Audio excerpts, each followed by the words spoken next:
I've wanted a handheld microphone for a while, and I had an idea. Because you see, I've had a blue Snowball microphone like this for a while. I got it for like $30, so super duper cheap. But my question was, what if it was possible to use that as a handheld microphone? So I made a thing. This is my blue Snowball connected to a 3D printed handle, which just uses the same threading as the blue Snowball.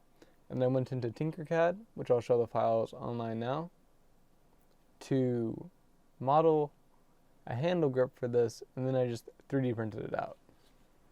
So real quick, I'm going to give you an audio recording test, and on screen I'm going to show you if I'm using the lav mic or the blue Snowball. 1 second.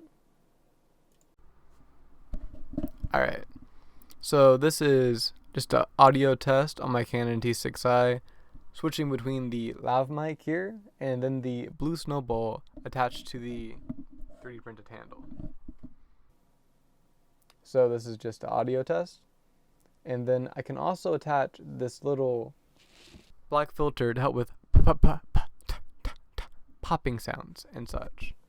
You can tell me if that helps at all. Alright, so I'm making some popping sounds. Pop, pop, pop. I think it's also good for if you're like laughing with your nose or something. Something like that. And we're also going to just be switching between the lav mic, as I said, and the blue Snowball. All the 3D printed files will be linked in the description right below this video. And if you have any questions, feel free to reach out in the comments. Bye.